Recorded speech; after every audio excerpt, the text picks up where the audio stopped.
Bien, vamos a abrir nuestras Biblias en el libro de Apocalipsis, capítulo 20. Libro de Apocalipsis, capítulo 20. En estos momentos nos encontramos en una serie especial que se introdujo en la iglesia debido a la conclusión de la Confesión de Fe de Londres de 1689 que estábamos estudiando en la escuela dominical. Y como entendíamos que la iglesia necesitaba escuchar estas cosas con más amplitud, decidimos frenar la serie de sermones que estábamos llevando el domingo en la mañana en el Sermón del Monte para introducir esta serie en la mañana y en la tarde acerca de la profecía bíblica. Hemos estado construyendo un edificio en base a cosas pasadas que hemos visto, así que si alguien viene por primera vez, le pedimos o le sugerimos que si es posible puedan escuchar los casetes de lo que se predicó antes. Antes de leer los primeros 10 versículos del capítulo 20 de Apocalipsis, vamos a tener un momento de oración. Una vez más, oh bendito Señor y Dios nuestro, Dios de la historia, Dios de la redención, nosotros queremos darte las gracias a ti, porque como dice tu palabra, en Cristo Jesús nos has abierto el entendimiento para que sepamos cuál es la esperanza a la cual tú nos has llamado. Gracias, oh Señor, por tu palabra. Gracias por la revelación que tú diste a tus siervos, los profetas y a los apóstoles de Cristo. Y gracias también por la iluminación de tu Espíritu que nos permite poder alimentarnos de estas cosas en el día de hoy. Señor, entendemos que hay aguas en tu palabra en las cuales puede nadar un niño. Hay otras aguas en tu palabra en la cual puede ahogarse un experto.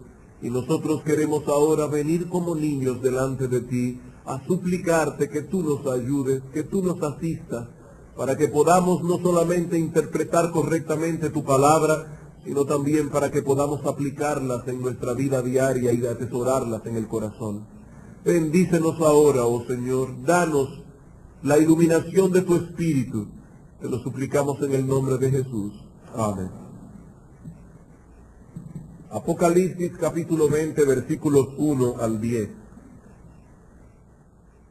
Vi a un ángel que descendía del cielo con la llave del abismo y una gran cadena en la mano, y prendió al dragón, la serpiente antigua que es el diablo y Satanás, y lo ató por 1000 años, y lo arrojó al abismo y lo encerró, y puso sus sellos sobre él para que no engañase más a las naciones hasta que fuesen cumplidos 1000 años. Y después de esto debe ser desatado por un poco de tiempo. Y vi tronos, y se sentaron sobre ellos los que recibieron facultad de juzgar. Y vi las almas de los decapitados por causa del testimonio de Jesús y por la palabra de Dios, los que no habían adorado a la bestia ni a su imagen, y que no recibieron la marca en sus frentes ni en sus manos. Y vivieron y reinaron con Cristo 1000 años. Pero los otros muertos no volvieron a vivir hasta que se cumplieron 1000 años. Esta es la primera resurrección. Bienaventurado y santo el que tiene parte en la primera resurrección. La segunda muerte no tiene potestad sobre estos, sino que serán sacerdotes de Dios y de Cristo, y reinarán con él 1000 años. Cuando los 1000 años se cumplan, Satanás será suelto de su prisión, y saldrá a engañar a las naciones que están en los 4 ángulos de la tierra, a Gog y a Magog, a fin de reunirlos para la batalla, el número de los cuales es como la arena del mar. Y subieron sobre la anchura de la tierra, y rodearon el campamento de los santos y la ciudad amada. Y de Dios descendió fuego del cielo y los consumió. Y el diablo que los engañaba fue lanzado en el lago de fuego y azufre, donde estaban la bestia y el falso profeta, y serán atormentados día y noche por los siglos de los siglos. La semana pasada estudiamos los versículos 1 al 3 de este capítulo. Hoy en la mañana vamos a estudiar los versículos 4 al 6, y esta tarde, si el Señor así nos lo permite, estudiaremos los versículos 7 al 10. Ahora bien, hermanos, para interpretar satisfactoriamente el Apocalipsis, hay algunas claves que debemos tomar en cuenta. En primer lugar, debemos tomar en cuenta que se trata de un libro en el que abundan los símbolos, y por lo tanto debemos interpretarlo a la luz de aquellos textos de las Escrituras que han sido escritos en un lenguaje literal, en un lenguaje llano y sencillo. Siempre que nos enfrentemos con una porción oscura de la palabra de Dios, o que haya sido escrita en un lenguaje simbólico, debemos interpretar esa sección de la palabra de Dios a la luz de aquellos pasajes que han sido escritos en lenguaje claro y literal. Los pasajes claros deben iluminar a aquellos que no son tan claros. En segundo lugar, otra clave. Debemos tomar en cuenta la estructura general del libro y su tema central. El Apocalipsis posee varias secciones paralelas en las que se describe a través de una serie de visiones la lucha de la iglesia en la presente era evangélica y la victoria final del pueblo de Dios sobre las huestes del mal. Ese es el tema central del libro de Apocalipsis.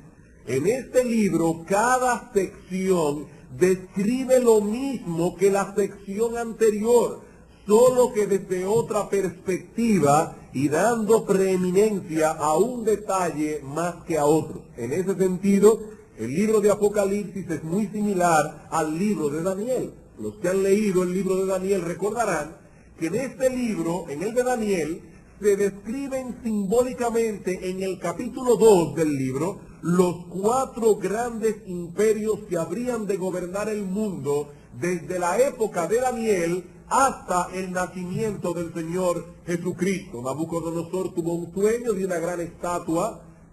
Daniel interpreta el sueño y le hace ver a Nabucodonosor que cada una de las partes de esa estatua simbolizaba un reino. ¿Cuáles son esos reinos? Babilonia, el reino en el que vivía Daniel. Luego vinieron los medos y los persas que destruyeron Babilonia. Luego vinieron los griegos, quienes al mando de Alejandro el Grande destruyeron a los medos y a los persas. Y luego vinieron los romanos, el imperio que estaba gobernando el mundo cuando nuestro Señor Jesucristo nació. Así que en el capítulo 2 de Daniel, a través de la visión de una estatua, nosotros vemos el devenir de la historia desde la época de Daniel hasta el nacimiento de nuestro Señor Jesucristo. Pero seguimos leyendo el libro de Daniel, el capítulo 3, 4, 5, 6, no son proféticos, son históricos, relatan varias escenas de la vida de Daniel y sus amigos. Llegamos al capítulo 7, otro capítulo profético, y allí se describe la misma cosa descrita en el capítulo 2, solo que a través de otros símbolos, 4 bestias que suben de la tierra: Babilonia, los medo-persas, los griegos, los romanos. Gracias al Señor que en esto por lo menos coinciden todos los exégetas, sean de la escuela que sean. En el capítulo 8 de Daniel se amplían algunos detalles de la visión del capítulo 7. Noten, es la misma visión, el mismo tema, pero desde varias perspectivas distintas. Esa es la estructura que encontramos en el libro de Apocalipsis. Noten que en el libro de Apocalipsis se vuelve vez tras vez sobre el tema de la segunda venida de Cristo, o sobre el tema del juicio que será llevado a cabo cuando Cristo vuelva. Vamos al capítulo 6 de Apocalipsis por un momento. El capítulo 6 de Apocalipsis comienza hablándonos de un jinete que sale en un caballo blanco, al que le fue dada una corona y salió venciendo y para vencer. Vean el versículo 1. Vi cuando el Cordero abrió uno de los sellos, y oí a uno de los 4 seres vivientes decir con voz de trueno: ven y mira. Y miré, y he aquí un caballo blanco. Noten los detalles. Y el que lo montaba tenía un arco, y le fue dada una corona, y salió venciendo y para vencer. ¿Quién es ese jinete? Hermanos, tenemos que ir al mismo libro de Apocalipsis para que nos dé la respuesta, porque el texto no es un acertijo indescifrable. Hay algunos detalles allí que nos dan la clave de su interpretación. Noten el capítulo 3, versículo 21 del libro de Apocalipsis. Al que venciere le daré que se siente conmigo en mi trono, así como yo he vencido y me he sentado con mi Padre en su trono. Salió venciendo y para vencer. Aquí el Señor dice, yo he vencido. Apocalipsis capítulo 14, versículo 14. ¿Qué tenía el jinete de Apocalipsis 6? Una corona. Dice en el capítulo 14, versículo 14, miré, y he aquí una nube blanca, y sobre la nube uno sentado semejante al Hijo del Hombre, que tenía en la cabeza una corona de oro, y en la mano una hoz aguda. Y más adelante en el capítulo 19, versículo 11 al 13, leemos lo siguiente. ¿En qué iba montado el jinete? En un caballo blanco. Dice en el versículo 11 del capítulo 19, entonces vi el cielo abierto, y he aquí un caballo blanco, y el que lo montaba se llamaba Fiel y Verdadero, y con justicia juzga y pelea. Sus ojos eran como llama de fuego, y había en su cabeza muchas diademas, una corona, y tenía un nombre escrito que ninguno conocía sino él mismo. Estaba vestido de una ropa teñida en sangre, y su nombre es el Verbo de Dios.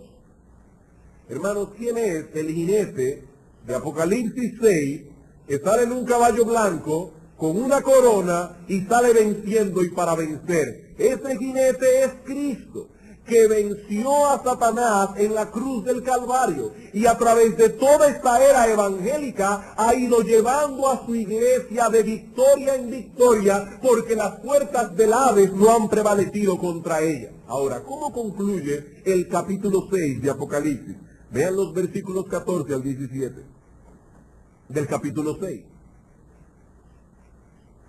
Y el cielo se desvaneció como un pergamino que se enrolla, y todo monte y toda isla se removió de su lugar, y los reyes de la tierra, y los grandes, y los ricos, los capitanes, los poderosos, y todo siervo y todo libre, se escondieron en las cuevas y entre las peñas de los montes, y decían a los montes y a las peñas, caed sobre nosotros y escondednos del rostro de aquel que está sentado sobre el trono y de la ira del Cordero, porque el gran día de su ira ha llegado, y ¿quién podrá sostenerse en pie? Hermanos, ¿qué está describiendo el apóstol Juan en estos versículos? Los eventos que acompañarán la segunda venida del Señor en gloria, y esto podemos verlo en el pasaje paralelo de Mateo capítulo 24, versículo 29. El sol se oscurecerá, la luna no dará su resplandor, las estrellas de los cielos caerán, y entonces verán la señal del Hijo del Hombre viniendo en las nubes con poder y gran gloria. Así que el capítulo 6 de Apocalipsis nos habla del avance victorioso de Cristo en esta presente era evangélica, desde sus inicios hasta su conclusión en la segunda venida de Cristo en gloria. Todo en el capítulo 6. Pero seguimos leyendo los demás capítulos del Apocalipsis y vemos que no continúan cronológicamente describiéndonos lo que sucederá después. Porque este libro no se apega a ese tipo de cronología, es como el libro de Daniel. Cada sección contempla los mismos eventos de la sección anterior, pero desde otra perspectiva. Veamos otro ejemplo, si acaso no está convencido. Capítulo 11 de Apocalipsis. Capítulo 11 de Apocalipsis. Son varias secciones paralelas, específicamente 7 secciones paralelas que hay en el libro. Una de los versículos de los capítulos 1 al 3, otra de los capítulos 4 al 7, otra de los capítulos 8 al 11, otra del 12 al 14, otra del 15 al 16, otra del 17 al 19 y otra del 20 al 22. 7 secciones fácilmente identificables en el libro de Apocalipsis que hablan las mismas cosas bajo otras perspectivas. Apocalipsis capítulo 11, versículo 15 al 19. El séptimo ángel tocó la trompeta y hubo grandes voces en el cielo que decían, los reinos del mundo han venido a ser de nuestro Señor y de su Cristo, y Él reinará por los siglos de los siglos. Y los 24 ancianos que estaban sentados delante de Dios en sus tronos se postraron sobre sus rostros y adoraron a Dios, diciendo, te damos gracias, Señor Dios Todopoderoso, el que eres y el que eras y que has de venir, porque has tomado tu gran poder y has reinado, y se airaron las naciones, y tu ira ha venido, y el tiempo de juzgar a los muertos, y de dar el galardón a tus siervos los profetas, a los santos y a los que temen tu nombre, a los pequeños y a los grandes, y de destruir a los que destruyen la tierra. Esta tarde vamos a ver qué es esto, de que ha llegado el tiempo de destruir a los que destruyen la tierra, porque vamos a estudiar esta gran batalla final, cuando Gog y Magog atacarán el campamento de los santos. Y veremos que todo eso ocurre en la segunda venida de nuestro Señor Jesucristo. Y el templo de Dios fue abierto en el cielo, y el arca de su pacto se veía en el templo, y hubo relámpagos, voces, truenos, un terremoto y grande granizo. El capítulo 11, los versículos 15 al 19 concluyen con otra de las secciones del Apocalipsis, con la venida de nuestro Señor Jesucristo. Pero ¿cómo sigue el capítulo 12? Hablando del nacimiento del Señor Jesucristo. Vean el capítulo. Apareció en el cielo una gran señal, una mujer vestida del sol, con la luna debajo de sus pies, y sobre su cabeza una corona de 2 estrellas. Y estando encinta clamaba con dolores de parto en la angustia del alumbramiento. También apareció otra señal en el cielo. He aquí un gran dragón escarlata que tenía 7 cabezas y 10 cuernos, y en sus cabezas 7 diademas. Y su cola arrastraba la tercera parte de las estrellas del cielo y las arrojó sobre la tierra. Y el dragón se paró frente a la mujer que estaba para dar a luz, a fin de devorar a su hijo tan pronto como naciese. Y ella dio a luz un hijo varón. ¿Y quién es este hijo varón, hermanos? No hay dudas en el texto. Que regirá con vara de hierro a todas las naciones. Aquí tenemos al dragón parado frente a la mujer, tratando por todos los medios posibles de impedir que ese niño nazca, el Mesías que Dios había prometido y que nacería de la nación de Israel. Pero el hijo varón nació, y todos los esfuerzos de Herodes no pudieron impedir que ese niño se criara, viviera una vida perfecta, muriera en la cruz del Calvario, resucitara al tercer día y ascendiera a los cielos, versículo 5. Y su hijo fue arrebatado para Dios y para su trono. Así que el capítulo 11 concluye con la segunda venida del Señor. El capítulo 12 inicia otra vez la misma historia. El Señor Jesucristo naciendo. Cada sección nos permite ver el mismo asunto desde otra perspectiva. Hermanos, el Apocalipsis no es un libro de futurología, como me dijo alguien esta semana pasada. No. Es el consuelo de Dios para su pueblo en medio de las fieras persecuciones de Satanás y sus huestes malignas. Y si no comprendemos el propósito del libro, su tema central y su estructura de secciones paralelas, es imposible que arribemos a una comprensión adecuada de lo que el libro enseña. Ahora, apliquemos estas claves a la sección que comenzamos a estudiar la semana pasada. Apocalipsis capítulo 20. En Apocalipsis capítulo 20 encontramos una vez más la misma estructura que corre a todo lo largo del libro. Que tenemos en el capítulo 19, a partir del versículo 11, la segunda venida del Señor en gloria. Pero en el capítulo 20 volvemos al inicio de la era evangélica. Lo mismo que ocurre entre el capítulo 11 y el capítulo 12. En los versículos 1 al 3 del capítulo 20 se nos dice que esta era evangélica comienza con la victoria de Cristo sobre Satanás. Lo mismo que aparece en Apocalipsis capítulo 6, versículo 1 al 3. La victoria de Cristo, sobre Satanás, el cual ha sido restringido por el Señor para que no pueda frenar el avance de la iglesia. No podemos repetir todo lo que dijimos la semana pasada acerca del evento descrito aquí, pero vimos que el testimonio unánime de Cristo y los apóstoles es que Satanás fue atado en la primera venida de Cristo, que ese hecho ya ocurrió. ¿Y eso qué significa? ¿Acaso no es cierto que Satanás continúa actuando en el mundo y diseminando su reino de maldad? Sí, todo eso es cierto, Pero el texto de Apocalipsis 20 habla de una restricción muy específica. Allí se dice que Satanás fue atado para que no engañase más a las naciones. Ahora, que no las engañase, ¿en qué sentido? Hermanos, el mismo texto lo aclara. Vean el versículo 7. Les repito, este texto lo estudiaremos esta noche con más amplitud. Pero leamos ahora. Cuando los 1000 años se cumplan, Satanás será suelto de su prisión y así podrá hacer lo que no ha podido hacer a lo largo de toda esta edad. ¿Qué? Versículo 8. Y saldrá a engañar a las naciones que están en los 4 ángulos de la tierra, a Gog y a Magog, engañarlos con un propósito muy determinado, a fin de reunirlos para la batalla. ¿Qué batalla? Versículo 9. Y subieron sobre la anchura de la tierra y rodearon el campamento de los santos y la ciudad amada. Del engaño del que se está hablando aquí es el engaño de Satanás a las naciones, que los congregará y los reunirá con el propósito de exterminar la iglesia. Pero Cristo impedirá que tal cosa ocurra. Descendió fuego del cielo y los consumió. Entonces, hermanos, ¿en qué sentido Satanás está atado? En el sentido de que no puede llevar a cabo ese designio perverso de exterminar a la iglesia por medio de las naciones.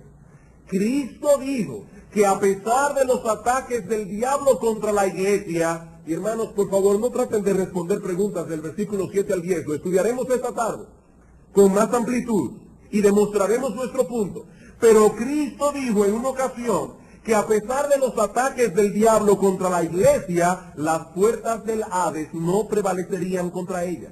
Satanás no puede impedir que la luz del Evangelio brille en medio de las densas tinieblas en que el maligno tenía sumida a las naciones antes de la primera venida del Señor.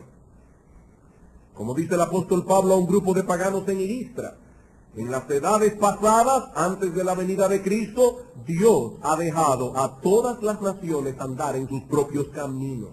Pero ahora, en esta dispensación, luego de la venida del Señor, todo ha cambiado, dice Pablo en el capítulo 17 de Hechos.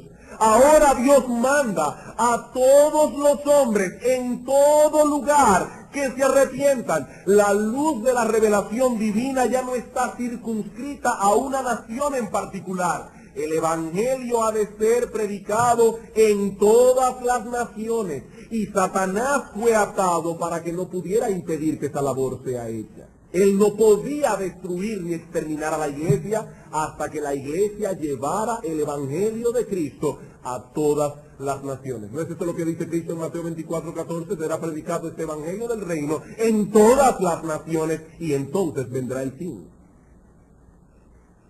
En Mateo capítulo 12, versículo 27 se pregunta el Señor, ¿cómo puede un hombre saquear la casa de un hombre fuerte si primero no le ata? El hombre fuerte ha sido atado y ahora podemos saquear su casa. En Hebreos capítulo 12, versículo 14 dice, así como los hijos participaron de carne y sangre, así también Cristo participó de carne y sangre para que pudiese destruir por medio de la muerte al que tenía el imperio de la muerte, esto es al diablo, y para poder liberar a todos los que estaban esclavizados a Satanás por el temor de la muerte.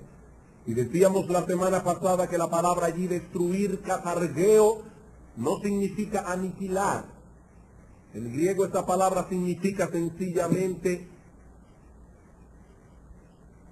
tomar esta persona y hacerla inoperante. Es la idea de katargeo. La misma palabra que aparece en Romanos capítulo 6, versículo 6, donde dice que el cuerpo del pecado ha sido destruido. El cuerpo del pecado ha sido hecho inoperante, de tal manera que aunque sigue actuando en nosotros, no es nuestro rey, no tiene dominio absoluto sobre la vida del creyente.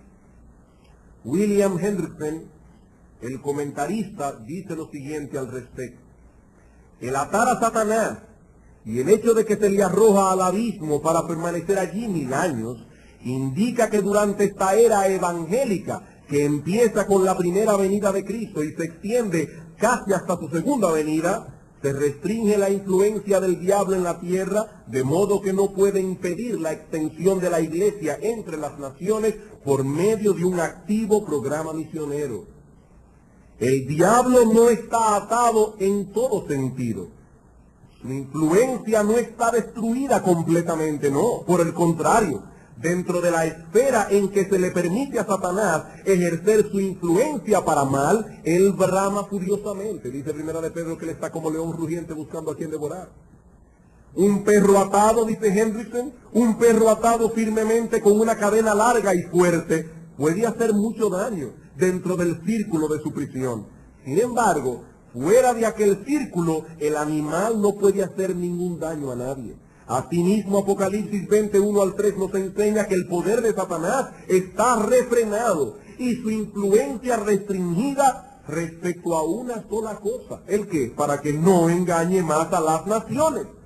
Él no puede destruir a la iglesia como una poderosa organización misionera, publicadora del Evangelio a todas las naciones. He aquí, hermanos, en qué sentido Satanás está atado. Bien, hasta aquí, en esta breve introducción, lo que vimos la semana pasada. En la mañana de hoy vamos a considerar los versículos 4 al 6, en los cuales se nos describe más ampliamente el reino de 1000 años, que ha suscitado tanta controversia entre los exégetas. Y para ello vamos a responder dos preguntas concernientes al reino milenial.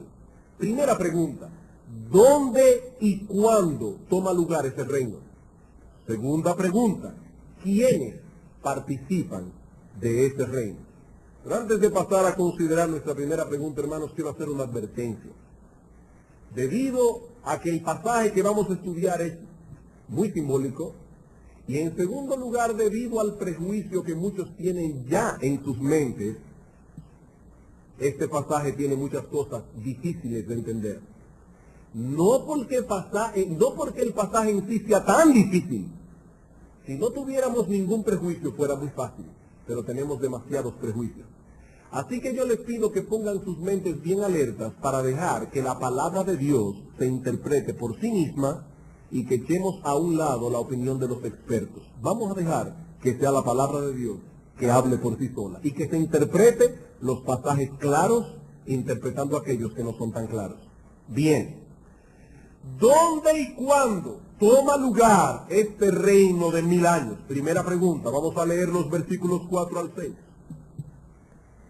Y vi tronos, y se sentaron sobre ellos los que recibieron facultad de juzgar, y vi las almas de los decapitados por causa del testimonio de Jesús y por la palabra de Dios, los que no habían adorado a la bestia ni a su imagen, y que no recibieron la marca en sus frentes ni en sus manos, y vivieron y reinaron con Cristo 1000 años. Pero los otros muertos no volvieron a vivir hasta que se cumplieron 1000 años. Esta es la primera resurrección. Bienaventurado y santo el que tiene parte en la primera resurrección. La segunda muerte no tiene potestad sobre estos, sino que serán sacerdotes de Dios y de Cristo y reinarán con él 1000 años. Lo primero que vemos en nuestro texto es que una vez más Juan nos recuerda que lo que está describiendo aquí es una visión. Versículo 1, vi un ángel. Versículo 4, y vi tronos.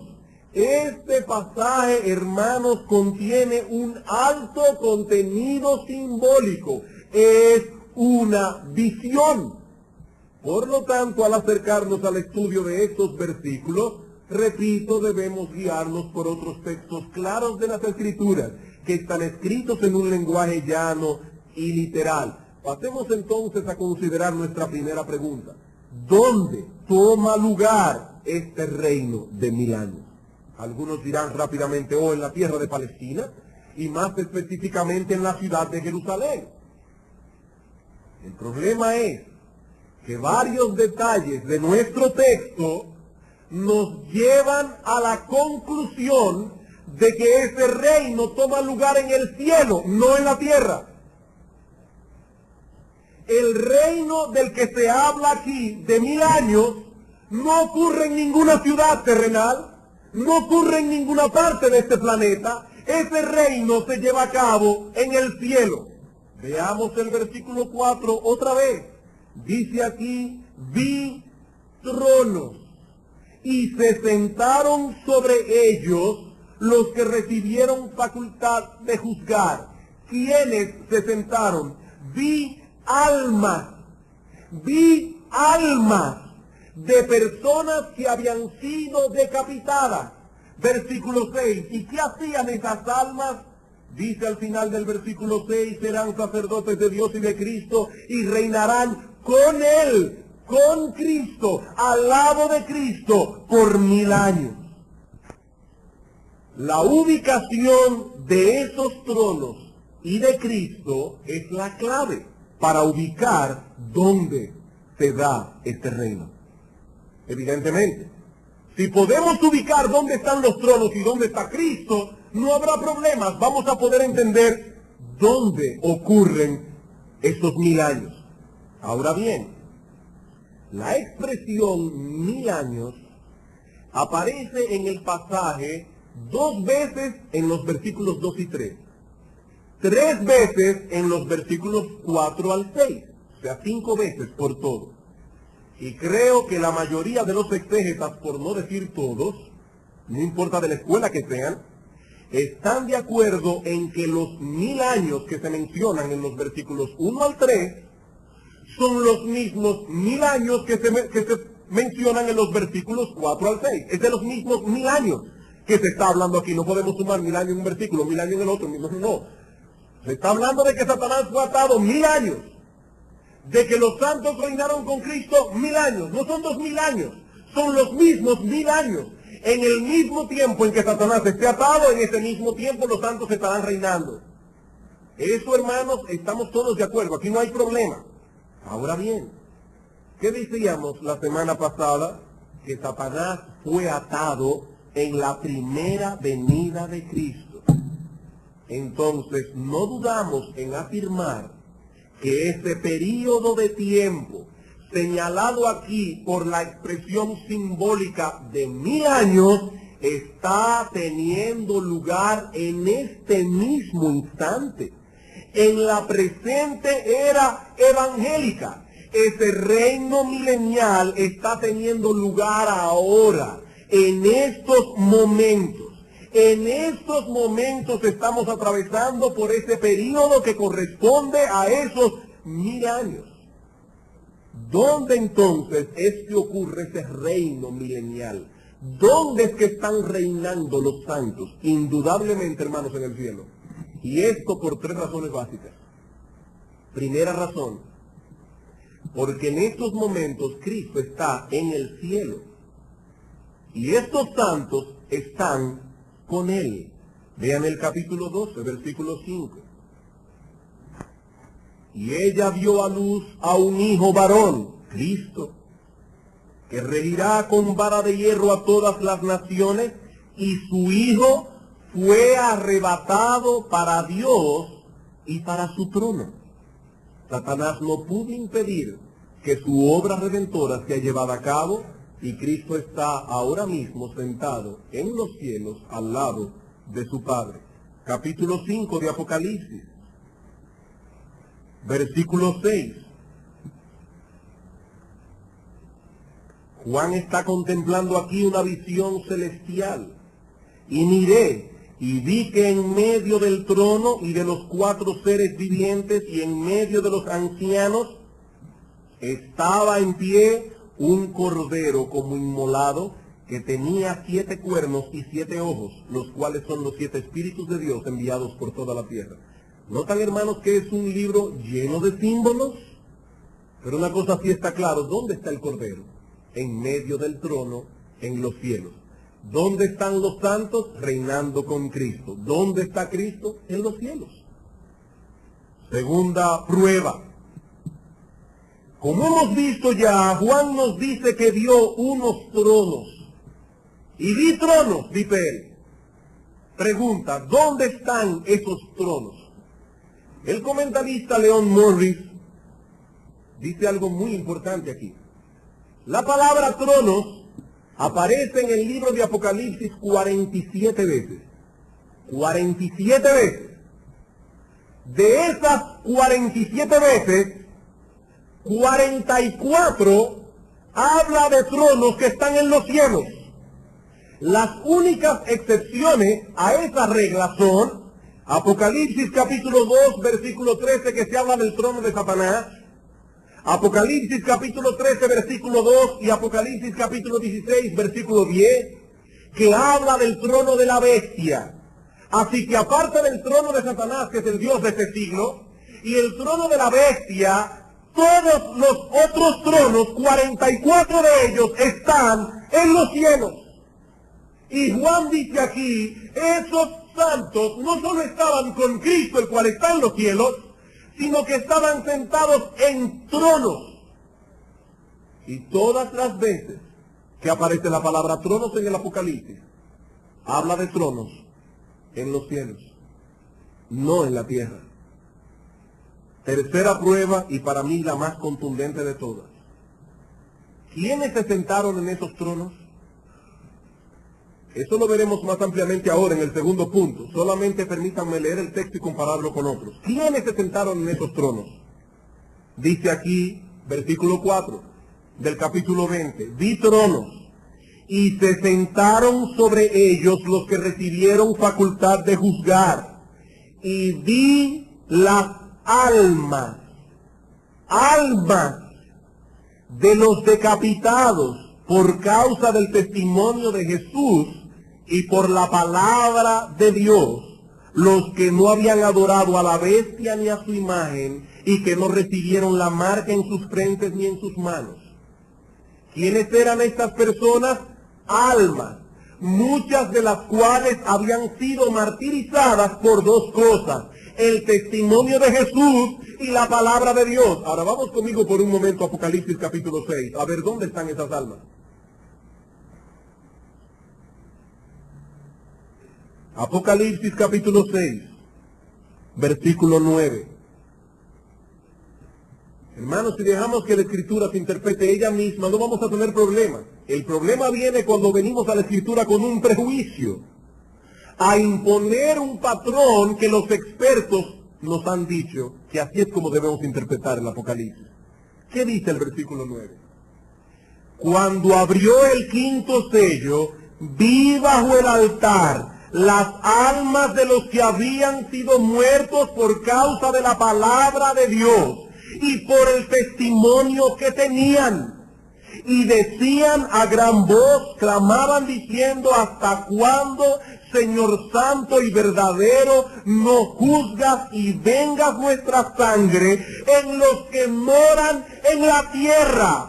Y se les dieron vestiduras blancas, y se les dijo que descansasen todavía un poco de tiempo hasta que se completara el número de sus consiervos y sus hermanos, que también habían de ser muertos como ellos.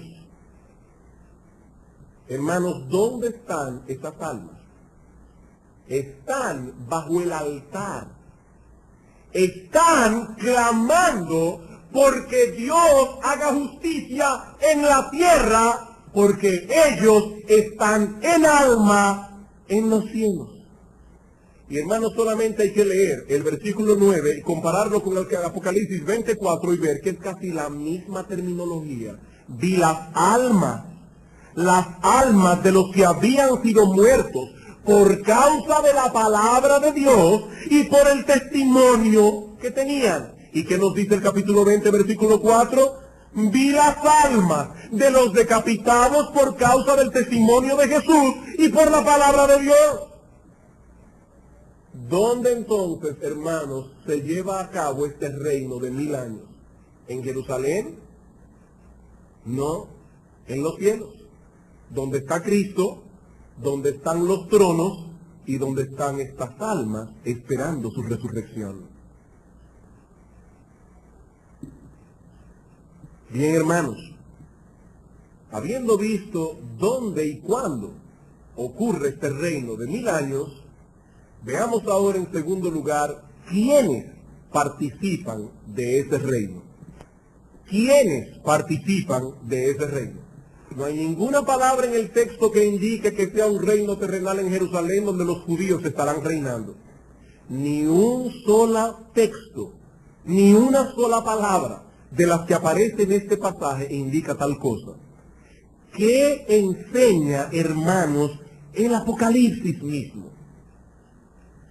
Bueno, primeramente el texto da preeminencia a los santos que han sido martirizados por causa de su fe en Cristo. No olviden que cuando Juan escribió Apocalipsis capítulo 20, la iglesia estaba pasando por una fuerte persecución de parte del Imperio Romano. El mismo apóstol Juan estaba desterrado en la isla de Patmos. Muchos habían sido martirizados, habían sido decapitados por ser judíos, no, por causa del testimonio de Jesús, por haber predicado con fidelidad la palabra de Dios. Y Juan nos dice y vio en su visión que esos santos martirizados están en los cielos, reunidos con Cristo, pero solo en almas. Vi sus almas. ¿Por qué? Porque cuando el hombre muere hay una separación del alma y del cuerpo. Eso es la muerte. Una separación del alma y del cuerpo. Vamos a Génesis capítulo 35. Génesis capítulo 35, versículos 16 al 18. Aquí se nos narra el nacimiento de Benjamín, el último hijo de Jacob con Raquel. Dice que el parto fue muy dificultoso. Dice en el versículo 16. Después partieron de Betel, y había aún como media legua de tierra para llegar a Éfrata, cuando dio luz Raquel, y hubo trabajo en su parto. Y aconteció, como había trabajo en su parto, que le dijo la partera: no temas, que también tendrás este hijo. Y aconteció que al salírsele el alma, pues murió, llamó su nombre Benoni, mas su padre lo llamó Benjamín. ¿Cómo se describe la muerte aquí? Al salírsele el alma. Santiago capítulo 2. Santiago capítulo 2, versículo 26.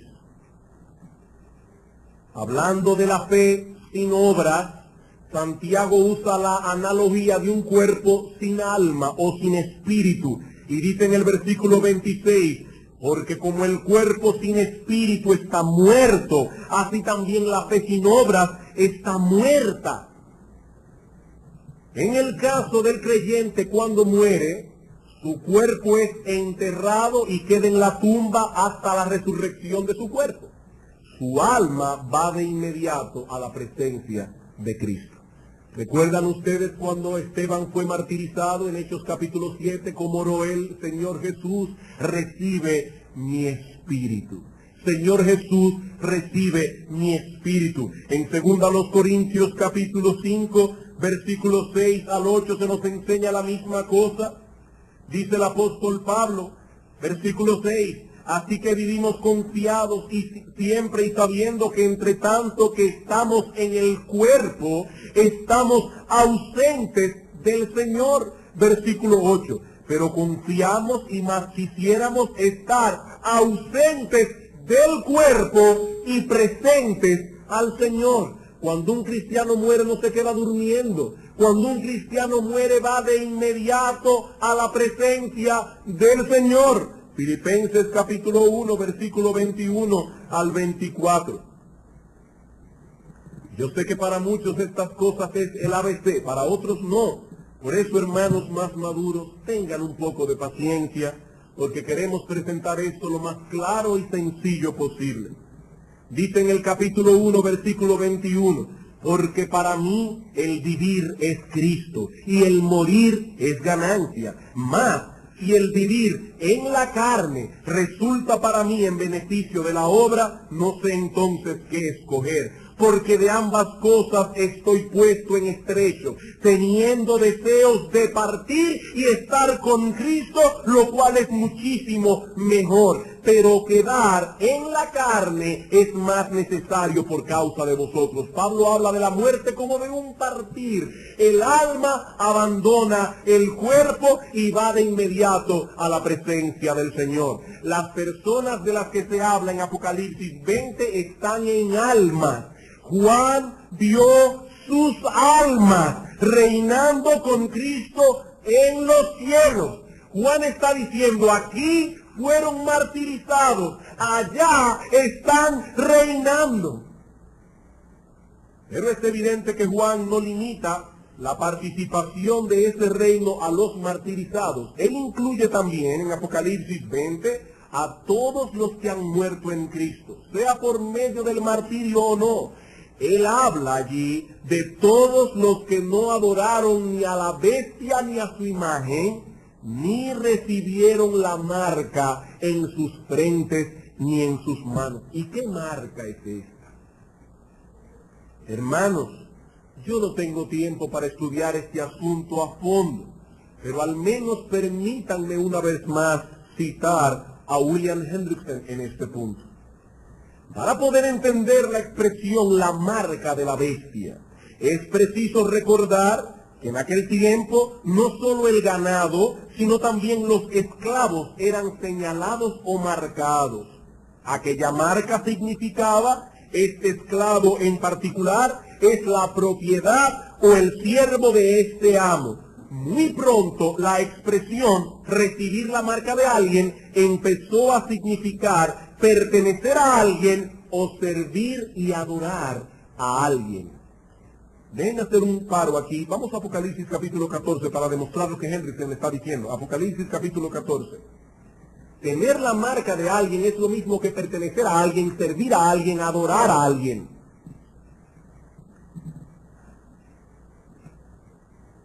Noten cómo se equipara las dos cosas. Versículo 9.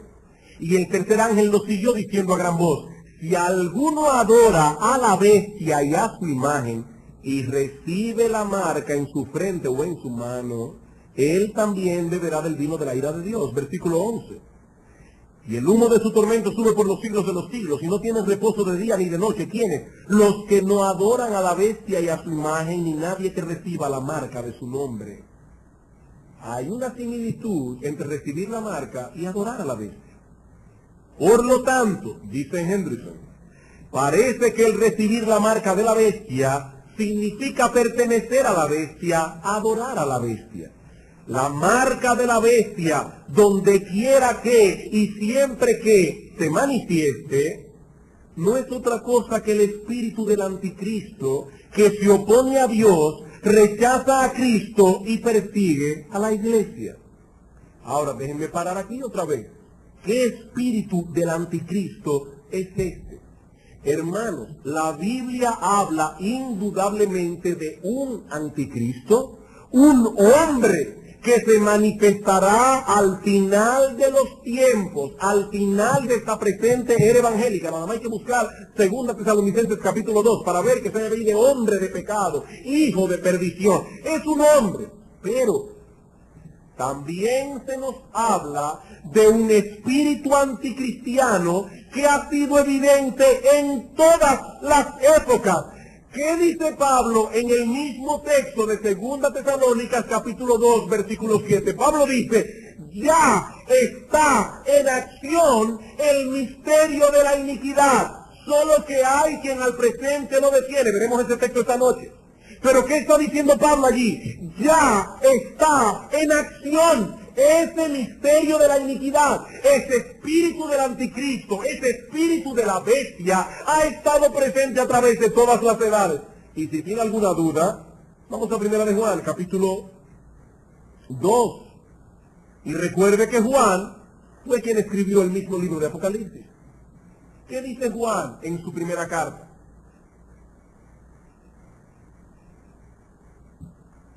Versículo 18. Hijitos, ya es el último tiempo. O sea, es el último siglo, la última era, no siglo de 1000 años, o de 100 años, perdón, sino el siglo como lo explicamos en un sermón anterior. Hijitos, ya es el último tiempo. Y según vosotros oísteis que el anticristo viene, así ahora, en la época de Juan, hace 1900 años, ahora han surgido muchos anticristos. Ya está en acción el misterio de la iniquidad. Este espíritu del anticristo y la marca que lo acompaña ha estado presente a lo largo de toda esta era evangélica. Sigue diciendo ahora Hendrickson, eso es un paréntesis, ahora vamos a volver a la cita. Se estampa esta marca sobre la frente o en la mano derecha. Recuerden lo que dice la Biblia en Deuteronomio capítulo 6. Estas cosas que yo te mando hoy estarán sobre tu corazón y las escribirás en los postes de las puertas, en la frente, en la mano, en todas las partes. Dice aquí, la frente es simbólica de la mente, los pensamientos y la filosofía de una persona. La mano derecha es simbólica de sus hechos, su actividad, su ocupación, etcétera. Por tanto, el recibir la marca de la bestia sobre la frente o en la mano derecha indica que la persona señalada de esta manera pertenece a la compañía de aquellos que persiguen a la iglesia y que este espíritu anticristiano se manifiesta preeminentemente en lo que este individuo piensa, en lo que dice o aún más enfáticamente en lo que hace. Esa es la marca del anticristo. Eso es lo que identifica a aquellos que pertenecen al anticristo. Sus pensamientos, sus acciones son del mundo, son contra Dios, son contra la iglesia, son contra el pensamiento cristiano. Esa es, hermanos, la marca de la bestia. El 666. Por eso es que Juan dice es número de hombre. 7 es número de perfección en todo el Apocalipsis. Pero este número no llega a 7, es 666, es número de hombre. Bien, estos que ahora reinan con Cristo en los cielos, son aquellos que manifestaron la realidad de su fe en Cristo al no doblegarse a ese espíritu anticristiano del presente siglo. Esos son los que están reinando con Cristo. Ah, pero un momento, pastor. Hay algo muy importante que usted ha pasado por alto. El pasaje dice que estos muertos volvieron a vivir. Y se dice incluso que han pasado por la primera resurrección. ¿Cómo es que usted insiste en que se trata de santos desencarnados que están reinando con Cristo en el cielo? Vamos a Apocalipsis 20 otra vez. Nuestra respuesta a esa objeción es la siguiente. La expresión "y vivieron", noten que el texto dice, al final del versículo 4, "y vivieron y reinaron con Cristo 1000 años". Algunos dicen, ahí está, ya resucitaron. No, un momento, vamos por partes. Dice allí, "y vivieron".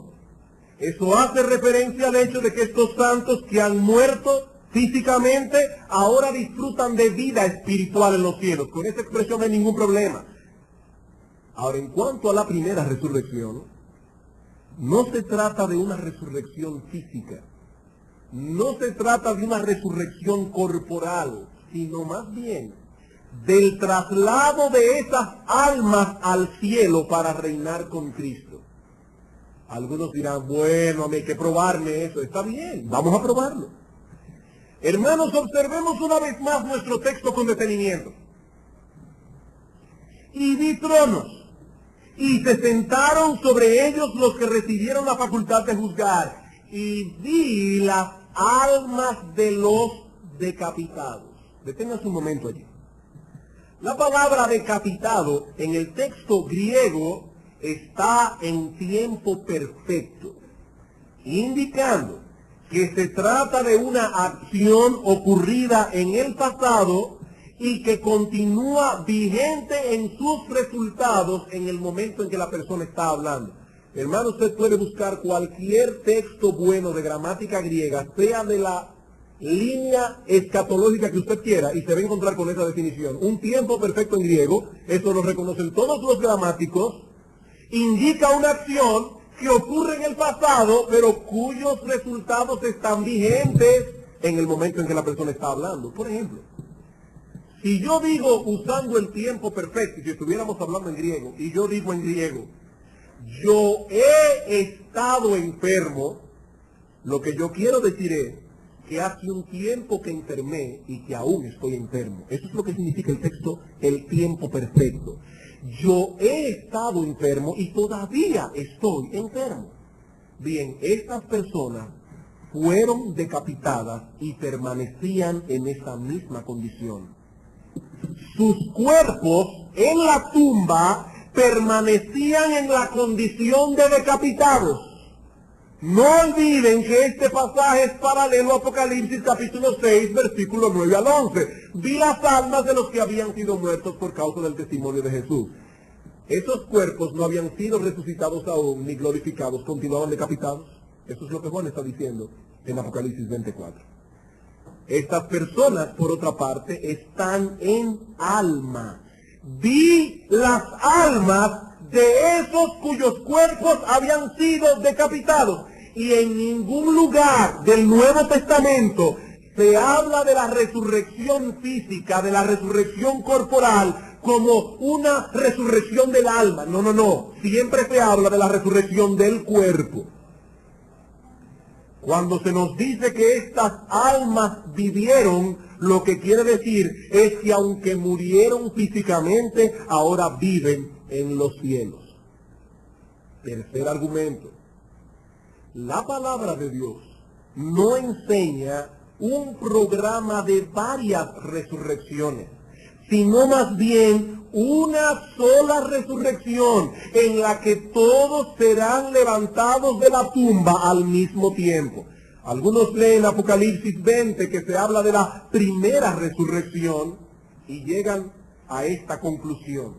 Debe tratarse de una resurrección física a la que deben seguir, lógicamente, otras resurrecciones. Si hay una primera, tiene que haber una segunda, una tercera, una cuarta, de acuerdo al número ordinal que se usa ahí. Cuando yo digo primero, estoy esperando que me digan segundo, tercero. Según este esquema, ¿cuándo es la primera resurrección? En el rapto de la iglesia antes de la tribulación. ¿Cuándo es la segunda resurrección? Después de la tribulación y antes del milenio. ¿Cuándo es la tercera resurrección? Después del milenio, y luego de la tercera viene una cuarta de los impíos. Pero hermanos, ¿es eso lo que enseñan los textos bíblicos? Vamos a Daniel capítulo 12. Y es una pena que yo no tengo tiempo para estudiar Daniel 12 con toda la amplitud que ese texto merece. Yo solamente quiero probar un punto, hermanos, un solo punto. Daniel 12:2 y 3. Muchos de los que duermen en el polvo de la tierra serán despertados. Ahora, noten, unos para vida eterna y otros para vergüenza y confusión perpetua. Allí no se habla de una resurrección solo de justos. Allí dice, serán despertados, unos para vida eterna, otros ahí mismo para vergüenza y confusión perpetua. Los entendidos resplandecerán como el sol, como el resplandor del firmamento. Juan capítulo 5. Les repito, yo no puedo estudiar este texto de Daniel, expandirlo más, pero hay algo evidente por lo menos. Los justos y los injustos resucitan al mismo tiempo. No con una diferencia de 1000 años. Juan capítulo 5, versículo 28. No os maravilléis de esto, porque vendrá hora cuando todos los que están en los sepulcros oirán su voz. Viene una hora, un tiempo, en que todos oirán la voz de Cristo. ¿Y qué pasará? Los que hicieron lo bueno saldrán a resurrección de vida. Los que hicieron lo malo a resurrección de condenación. Los buenos y los malos resucitan al mismo tiempo. Primera a los Corintios capítulo 15. Ese texto habla preeminentemente de la resurrección de los justos, pero se nos da una clave para identificar la de los injustos. Vean el versículo 20. hasta el 24. Mas ahora Cristo ha resucitado de los muertos, primicias de los que durmieron es hecho. Porque por cuanto la muerte entró por un hombre, también por un hombre la resurrección de los muertos. Porque así como en Adán todos mueren, también en Cristo todos serán vivificados, pero cada uno en su debido orden. Cristo las primicias, luego los que son de Cristo en su venida. Pero luego el fin, cuando entregue el reino al Dios y Padre, noten, cuando haya suprimido todo dominio, toda autoridad y potencia. ¿Cuál es el orden que Pablo presenta aquí de la resurrección? Cristo, las primicias. Luego, los que son de Cristo cuando Él vuelva. Y luego, el fin, en el cual todos sus enemigos serán puestos por debajo de sus pies. No hay ningún lugar aquí para introducir una resurrección de cristianos en el rapto, otra de judíos después del rapto, un reino de 1000 años, otra resurrección de justos que murieron durante el milenio, después del milenio, y otra resurrección de impíos después del milenio. No, hermanos. Yo no veo en ese texto tantas cosas. Yo veo que dice Cristo las primicias, los que son de Cristo en su venida, y luego el fin, no el milenio, luego el fin. Ese es el esquema que Pablo presenta en 1 Corintios, capítulo 15. Volvamos ahora a nuestro texto de Apocalipsis 20 para explicar el significado de la frase, esta es la primera resurrección. Esa es la frase que a la gente le causa problemas. Esta es la primera resurrección. Bueno, ya hemos dicho que la resurrección de la que se habla aquí no es de una resurrección física. Estas almas viven en los cielos esperando la resurrección de sus cuerpos. Esa es, hermanos, la primera resurrección, el traslado de estas almas al cielo. Pero pastor, entonces, ¿por qué se llama la primera resurrección?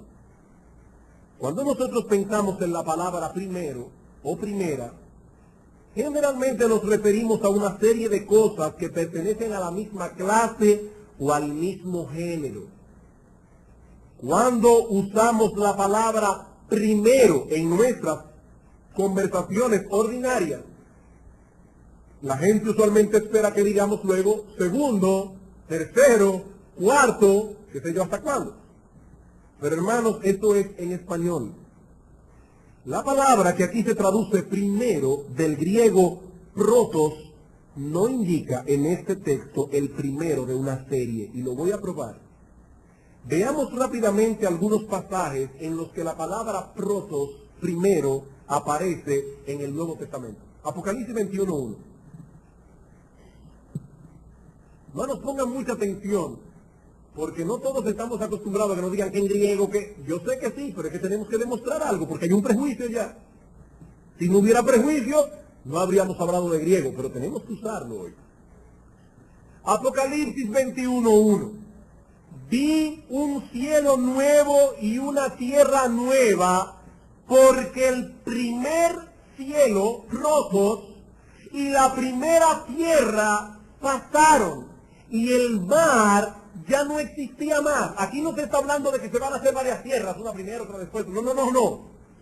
Se está haciendo una comparación entre esta tierra en su condición actual a como será en su condición glorificada o regenerada. Eso lo estudiaremos más adelante. La nueva tierra y el nuevo cielo. Es en ese sentido que esta tierra es primera y aquella segunda. Es un contraste. Pero sigamos leyendo. Hebreos, capítulo 8. Hebreos, capítulo 8, versículos 6 y 7.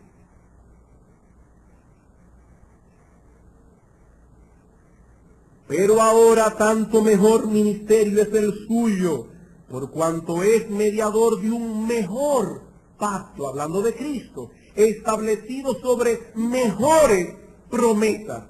Porque si aquel primero, protos, hubiera sido sin defecto, ciertamente no se hubiera procurado lugar para el segundo. Otra vez el contraste entre el antiguo pacto y el nuevo pacto. el nuevo, es mejor que el primero.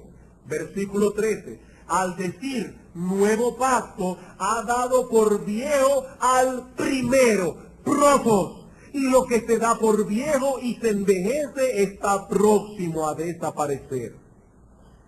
En estos dos textos, Apocalipsis 21, Hebreos 8, se usa la palabra primero para referirse a algo que es provisional, algo que es pasajero, en contraste con algo que es permanente. Esta tierra, la primera, es pasajera, provisional. Algún día estaremos en la nueva tierra, la cual durará por siempre. El antiguo pacto, el primero, fue pasajero, fue provisional, fue inaugurado hasta que entrara en vigor el nuevo pacto, el segundo, el cual es permanente, el cual durará para siempre. Protos contrasta dos cosas, una permanente y otra pasajera. Primero a los Corintios capítulo 15.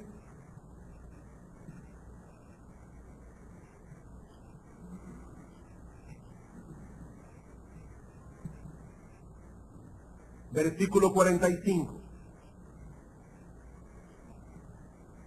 Así también está escrito, fue hecho el primer hombre, Adán, alma viviente. El postrer Adán, Cristo, espíritu vivificante. Mas lo espiritual no es primero, sino lo animal, luego lo espiritual. El primer hombre es de la tierra, terrenal. El segundo hombre, que es el Señor, es del cielo. Aquí vemos otra vez el contraste. Adán no es el primer Adán en el sentido de que se crearían una serie de Adanes iguales a él. No, hermanos. Esa no es la idea que el texto quiere transmitir. Hay solo dos Adanes, Cristo y el original Adán. El segundo Adán, Cristo, es la contraparte del primer Adán. No se trata de una serie de Adanes iguales, sino todo lo contrario. Todo lo contrario. Una vez más vemos que la palabra primero, protos, se usa para hacer un contraste entre una cosa o una persona y otra.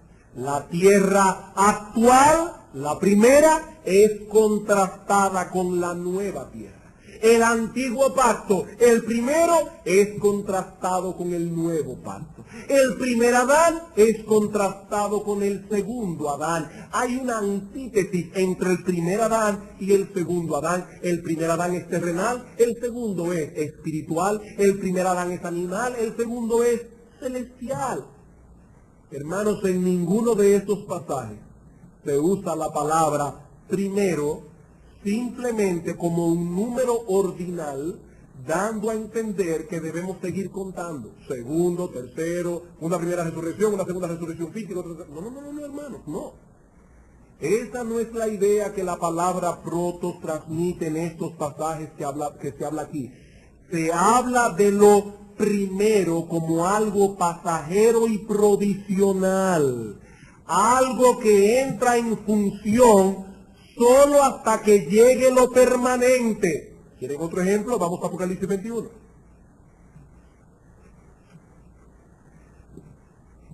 Hermanos, estoy haciendo un esfuerzo por explicar estos conceptos. Yo espero que me estén entendiendo. Apocalipsis 21, 4. Enjugará Dios, está hablando aquí de la vida en el cielo, de la vida en la nueva Jerusalén. Enjugará Dios toda lágrima de los ojos de ellos y ya no habrá muerte. ¿De qué muerte está hablando aquí? Bueno, evidentemente de la muerte física. Ya no habrá muerte, la gente no se va a morir en la eternidad. Será vida eterna. Bien, vamos ahora al versículo 8. Pero los cobardes e incrédulos, los abominables y homicidas, los fornicarios y hechiceros, los idólatras y todos los mentirosos tendrán su parte en el lago que arde con fuego y azufre, que es la muerte segunda. Evidentemente la muerte física es la primera y esta es la muerte segunda. Esa muerte segunda es la permanente, la final. Serán arrojados en el infierno y esa será su segunda muerte por los siglos de los siglos. Entonces noten, la primera muerte es física, la segunda es espiritual. No es que hay una primera muerte física, una segunda muerte física, una cuarta muerte física, no. La primera es física, la segunda es espiritual. La primera muerte es provisional. El alma se separa del cuerpo. La segunda muerte es eterna. Se vuelve a unir el alma con el cuerpo y se están en el infierno en alma y cuerpo. ¿Ven cómo lo primero es provisional? Lo segundo es permanente. Apliquemos ahora todo esto al texto de Apocalipsis 20 y veremos rápidamente cuál es el significado del texto. La primera resurrección de la que se habla aquí entonces, hermanos, no es permanente. No puede ser física porque es la primera resurrección. Y si es la primera resurrección, proto-resurrección, no es permanente. Es una situación provisional. Es una referencia al estado en que se encuentran las almas de los que han muerto en Cristo. Y aunque estén viviendo en esos momentos y reinando con el Señor, solo han pasado por la primera resurrección. Esperan la segunda resurrección cuando sus cuerpos sean levantados de la tumba y ya no estén en alma únicamente, ya no estén en esa situación provisional. Así que la primera resurrección no es final, no es permanente. Hermano, no voy a cansarlos, pero voy a repetir el concepto otra vez. La palabra primero apunta hacia lo que es provisional en contraposición a lo que es permanente. El mundo actual es provisional. La nueva tierra es permanente. El antiguo pacto fue provisional. El nuevo es permanente. El primer Adán fue provisional. El segundo Cristo es permanente. La primera muerte es provisional. La segunda es permanente. La primera resurrección es provisional. La segunda es permanente. Las almas de los creyentes están disfrutando ahora de muchas bendiciones. Ahora mismo lo están disfrutando. Pero aguardan su estado final, cuando sus cuerpos sean unidos nuevamente a sus almas y entonces disfrutarán de las bendiciones que no son provisionales, sino que son permanentes. ¿Y qué le pasa al impío cuando muere? Dice en el versículo 5, los otros muertos no volvieron a vivir. Esos se quedaron sufriendo en alma en el infierno. Esos no volvieron a vivir. Esos no están reinando con Cristo. Esos están sufriendo en este momento. Luego, ese impío también será resucitado en cuerpo. Su cuerpo será resucitado, será unido a su alma y entonces será arrojado en el infierno en cuerpo y alma. Esa es la muerte segunda, de la que habla Apocalipsis capítulo 21, versículo 8. Cuando el creyente muere, no permanece en este estado de muerte y sufrimiento. Vive en los cielos con un alma que ha sido perfeccionada. Reina con Cristo. Esa es la primera resurrección. Más tarde, su cuerpo será resucitado, se unirá a su alma perfecta y entonces disfrutará de la vida eterna en alma y cuerpos glorificados. Esa es la segunda resurrección. Resumiendo, hermanos, gracias por vuestra paciencia, pero resumiendo, la Biblia no dice nada acerca de un reino terrenal de 1000 años que será implantado en el futuro en Jerusalén. Hermano, usted no puede sacar eso de Apocalipsis 24 al 6. No puede sacar todo eso de Apocalipsis 24 al 6. Y en ningún otro texto de la Biblia se habla de un reino de 1000 años, que no sea Apocalipsis 20. Ese es el único pasaje de las Escrituras que habla de un reino milenial. Y como ya hemos visto, es un reino que toma lugar en el cielo, no en la tierra. Es un reino presente, no futuro. Los que mueren en Cristo parten de inmediato a la presencia del Señor en alma, las cuales son perfeccionadas y permanecen con Él reinando hasta que llegue el momento de la resurrección de sus cuerpos. Esa es la escena que Juan está contemplando aquí para su propio consuelo y el consuelo de los demás creyentes que están siendo perseguidos por el Imperio Romano. Pero no quisiera concluir sin unas breves palabras de aplicación. La escena que Juan describe aquí debe servir de consuelo a todos los creyentes en Cristo Jesús. Mientras el mundo los maltrata aquí, y en algunos casos este maltrato ha llegado hasta la muerte, la palabra de Dios enseña que tan pronto cierran sus ojos, pasan a la presencia del Señor para disfrutar de ese reino que Juan vio en esa visión apocalíptica. La palabra de Dios abunda en promesas para los piadosos cuando mueren. Hermanos, ¿qué dice el Salmo 116? Es estimada a los ojos del Señor la muerte de sus santos. Y en Apocalipsis 14 dice, bienaventurados de aquí en adelante los muertos que mueren en el Señor. Bienaventurados. Somos nosotros los que quedamos con tristeza, pero ellos están bienaventurados. Ahora noten bien para quiénes es este consuelo. ¿Qué dice el salmista? Es estimada la muerte de un santo. ¿Qué dice Apocalipsis 14? Es bienaventurada la muerte de aquel que muere en el Señor. Los que guardaron el testimonio de Jesús, los que no se dejaron marcar con la marca de la bestia, los que no permitieron que este mundo los moldeara a su antojo, los que estuvieron dispuestos a sufrir persecución por causa del nombre de Cristo, los que no tuvieron ningún temor de identificarse con Él. Y ahora yo te pregunto, amigo, ¿es de ti que hablan esos textos? Nota para quién es este consuelo. Yo no quiero consolar a un alma que no necesita ser consolada, sino que más bien necesita ser asustada. ¿Para quién es este consuelo? Para los santos, para los que mueren en el Señor, para los que no se conforman a este presente siglo malo. Para esos es el consuelo. Y ahora yo te pregunto una vez más, mi amigo, ¿es de ti que hablan esos textos?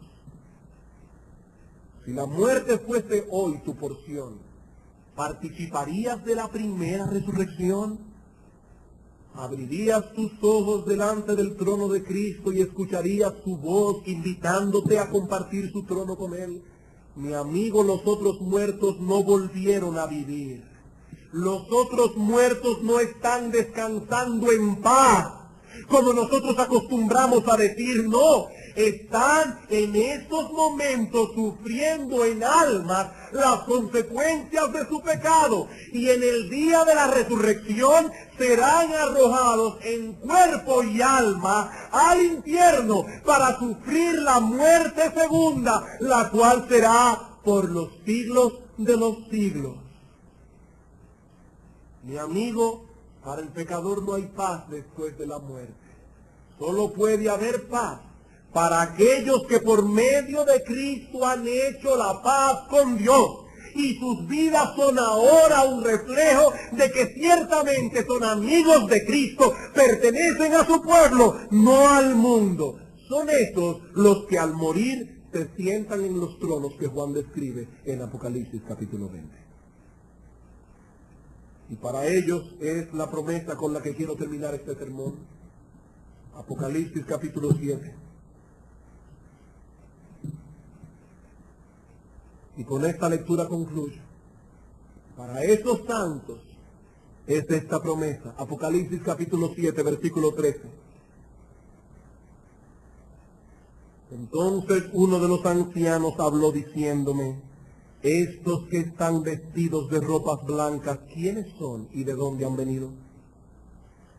Yo le dije: Señor, tú lo sabes. Y él me dijo: estos son los que han salido de la gran tribulación, y han lavado sus ropas y las han emblanquecido en la sangre del Cordero. Por esto están delante del trono de Dios, y le sirven día y noche en su templo. Y el que está sentado sobre el trono extenderá su tabernáculo sobre ellos. Ya no tendrán hambre ni sed, y el sol no caerá más sobre ellos, ni calor alguno, porque el Cordero que está en medio del trono los pastoreará y los guiará a fuentes de agua de vida, y Dios enjugará toda lágrima de los ojos de ellos. ¿Para quiénes es esto? Para aquellos que mueren en el Señor. Vamos a orar.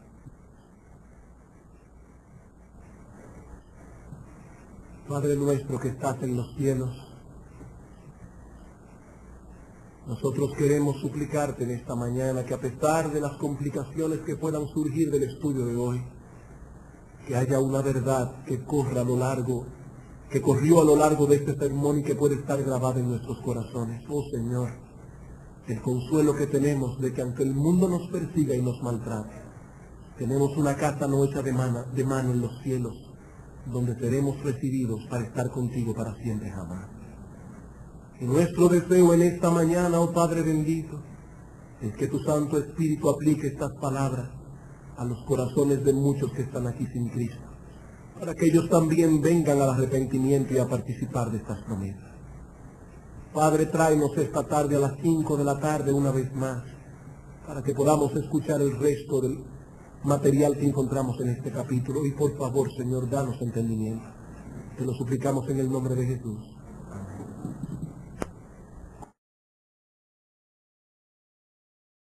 Tema central.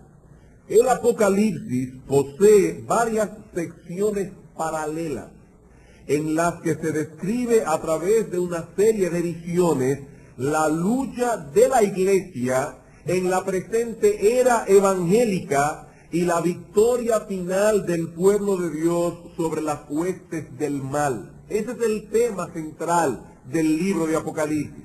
En este libro, cada sección describe lo mismo que la sección anterior, solo que desde otra perspectiva y dando preeminencia a un detalle más que a otro. En ese sentido, el libro de Apocalipsis es muy similar al libro de Daniel. Los que han leído el libro de Daniel recordarán que en este libro, en el de Daniel, se describen simbólicamente en el capítulo 2 del libro los 4 grandes imperios que habrían de gobernar el mundo desde la época de Daniel hasta el nacimiento del Señor Jesucristo. Nabucodonosor tuvo un sueño de una gran estatua. Daniel interpreta el sueño y le hace ver a Nabucodonosor que cada una de las partes de esa estatua simbolizaba un reino. ¿Cuáles son esos reinos? Babilonia, el reino en el que vivía Daniel. Luego vinieron los medos y los persas que destruyeron Babilonia. Luego vinieron los griegos, quienes al mando de Alejandro el Grande destruyeron a los medos y a los persas. Y luego vinieron los romanos, el imperio que estaba gobernando el mundo cuando nuestro Señor Jesucristo nació. Así que en el capítulo 2 de Daniel, a través de la visión de una estatua, nosotros vemos el devenir de la historia desde la época de Daniel hasta el nacimiento de nuestro Señor Jesucristo. Pero seguimos leyendo el libro de Daniel, el capítulo 3, 4, 5, 6, no son proféticos, son históricos, relatan varias escenas de la vida de Daniel y sus amigos. Llegamos al capítulo 7, otro capítulo profético, y allí se describe la misma cosa descrita en el capítulo 2, solo que a través de otros símbolos, 4 bestias que suben de la tierra: Babilonia, los medo-persas, los griegos, los romanos. Gracias al Señor que en esto por lo menos coinciden todos los exégetas, sean de la escuela que sean.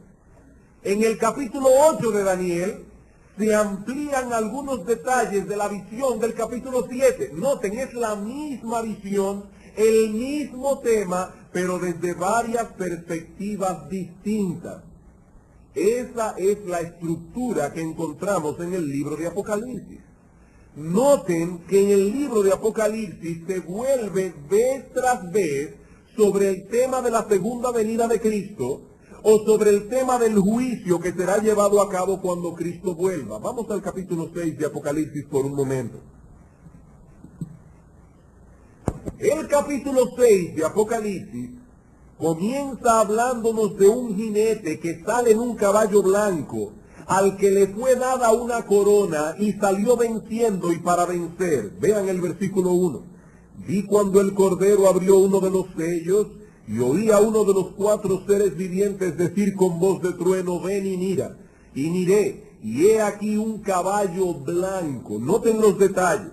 Y el que lo montaba tenía un arco, y le fue dada una corona, y salió venciendo y para vencer. ¿Quién es ese jinete? Hermanos, tenemos que ir al mismo libro de Apocalipsis para que nos dé la respuesta, porque el texto no es un acertijo indescifrable. Hay algunos detalles allí que nos dan la clave de su interpretación. Noten el capítulo 3, versículo 21 del libro de Apocalipsis.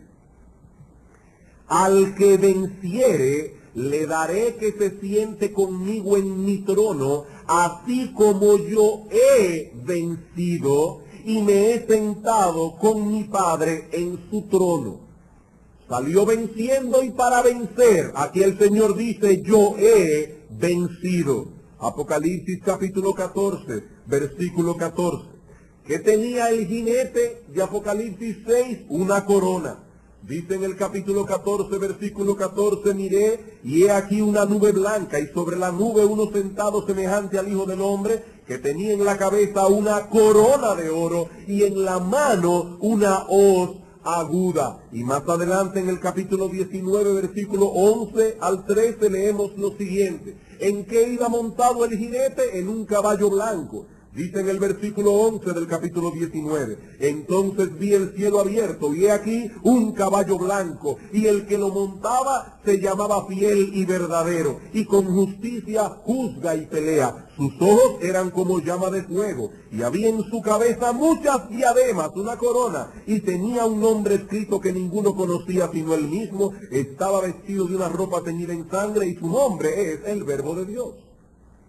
Hermanos, ¿quién es el jinete de Apocalipsis 6 que sale en un caballo blanco con una corona y sale venciendo y para vencer? Ese jinete es Cristo, que venció a Satanás en la cruz del Calvario y puso sus sellos sobre él para que no engañase más a las naciones hasta que fuesen cumplidos 1000 años. Y después de esto debe ser desatado por un poco de tiempo. Y vi tronos, y se sentaron sobre ellos los que recibieron facultad de juzgar. Y vi las almas de los decapitados por causa del testimonio de Jesús y por la palabra de Dios, los que no habían adorado a la bestia ni a su imagen, y que no recibieron la marca en sus frentes ni en sus manos. Y vivieron y reinaron con Cristo 1000 años. Pero los otros muertos no volvieron a vivir hasta que se cumplieron 1000 años. Esta es la primera resurrección. Bienaventurado y santo el que tiene parte en la primera resurrección. La segunda muerte no tiene potestad sobre estos, sino que serán sacerdotes de Dios y de Cristo, y reinarán con él 1000 años. Cuando los 1000 años se cumplan, Satanás será suelto de su prisión, y saldrá a engañar a las naciones que están en los 4 ángulos de la tierra, a Gog y a Magog, a fin de reunirlos para la batalla, el número de los cuales es como la arena del mar. Y subieron sobre la anchura de la tierra, y rodearon el campamento de los santos y la ciudad amada. Y de Dios descendió fuego del cielo y los consumió.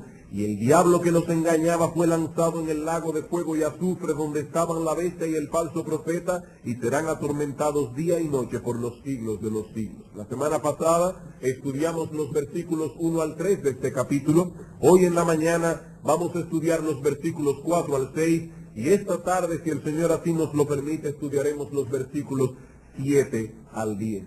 Ahora bien, hermanos, para interpretar satisfactoriamente el Apocalipsis, hay algunas claves que debemos tomar en cuenta.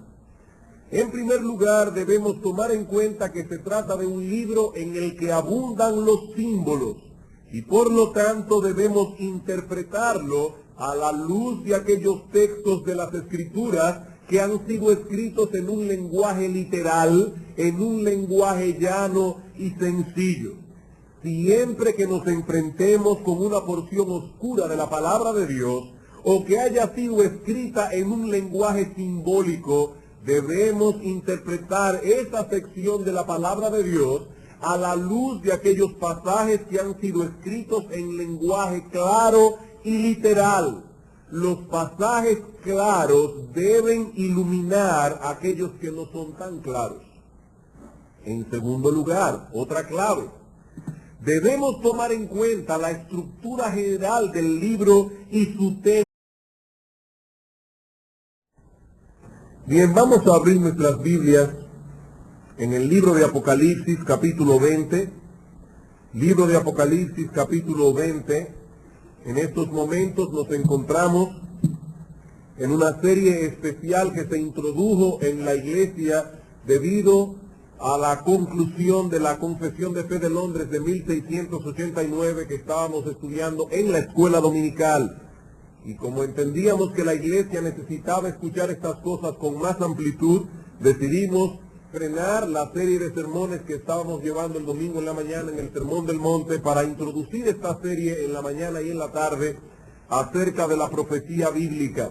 Hemos estado construyendo un edificio en base a cosas pasadas que hemos visto, así que si alguien viene por primera vez, le pedimos o le sugerimos que si es posible puedan escuchar los casetes de lo que se predicó antes. Antes de leer los primeros 10 versículos del capítulo 20 de Apocalipsis, vamos a tener un momento de oración. Una vez más, oh bendito Señor y Dios nuestro, Dios de la historia, Dios de la redención, nosotros queremos darte las gracias a ti, porque como dice tu palabra, en Cristo Jesús nos has abierto el entendimiento para que sepamos cuál es la esperanza a la cual tú nos has llamado. Gracias, oh Señor, por tu palabra. Gracias por la revelación que tú diste a tus siervos, los profetas y a los apóstoles de Cristo. Y gracias también por la iluminación de tu Espíritu, que nos permite poder alimentarnos de estas cosas en el día de hoy. Señor, entendemos que hay aguas en tu palabra en las cuales puede nadar un niño. Hay otras aguas en tu palabra en la cual puede ahogarse un experto. Y nosotros queremos ahora venir como niños delante de ti a suplicarte que tú nos ayudes, que tú nos asistas, para que podamos no solamente interpretar correctamente tu palabra, sino también para que podamos aplicarlas en nuestra vida diaria y atesorarlas en el corazón. Bendícenos ahora, oh Señor, danos la iluminación de tu Espíritu. Te lo suplicamos en el nombre de Jesús. Amén. Apocalipsis capítulo 20, versículos 1 al 10. Vi a un ángel que descendía del cielo con la llave del abismo y una gran cadena en la mano, y prendió al dragón, la serpiente antigua que es el diablo y Satanás, y lo ató por 1000 años. Y lo arrojó al abismo y lo encerró varios. Y a través de toda esta era evangélica ha ido llevando a su iglesia de victoria en victoria, porque las puertas del Hades no han prevalecido contra ella. Ahora, ¿cómo concluye el capítulo 6 de Apocalipsis? Vean los versículos 14 al 17 del capítulo 6. Y el cielo se desvaneció como un pergamino que se enrolla, y todo monte y toda isla se removió de su lugar, y los reyes de la tierra, y los grandes, y los ricos, los capitanes, los poderosos, y todo siervo y todo libre, se escondieron en las cuevas y entre las peñas de los montes, y decían a los montes y a las peñas: caed sobre nosotros y escondednos del rostro de aquel que está sentado sobre el trono y de la ira del Cordero, porque el gran día de su ira ha llegado, y ¿quién podrá sostenerse en pie? Hermanos, ¿qué está describiendo el apóstol Juan en estos versículos? Los eventos que acompañarán la segunda venida del Señor en gloria, y esto podemos verlo en el pasaje paralelo de Mateo capítulo 24, versículo 29. El sol se oscurecerá, la luna no dará su resplandor, las estrellas de los cielos caerán, y entonces verán la señal del Hijo del Hombre viniendo en las nubes con poder y gran gloria. Así que el capítulo 6 de Apocalipsis nos habla del avance victorioso de Cristo en esta presente era evangélica, desde sus inicios hasta su conclusión en la segunda venida de Cristo en gloria. Todo en el capítulo 6. Pero seguimos leyendo los demás capítulos del Apocalipsis y vemos que no continúan cronológicamente describiéndonos lo que sucederá después. Porque este libro no se apega a ese tipo de cronología, es como el libro de Daniel. Cada sección contempla los mismos eventos de la sección anterior, pero desde otra perspectiva. Veamos otro ejemplo, si acaso no está convencido. Capítulo 11 de Apocalipsis. capítulo 11 de Apocalipsis, son varias secciones paralelas, específicamente 7 secciones paralelas que hay en el libro. Una de los versículos de los capítulos 1 al 3, otra de los capítulos 4 al 7, otra de los capítulos 8 al 11, otra del 12 al 14, otra del 15 al 16, otra del 17 al 19 y otra del 20 al 22. 7 secciones fácilmente identificables en el libro de Apocalipsis que hablan las mismas cosas bajo otras perspectivas.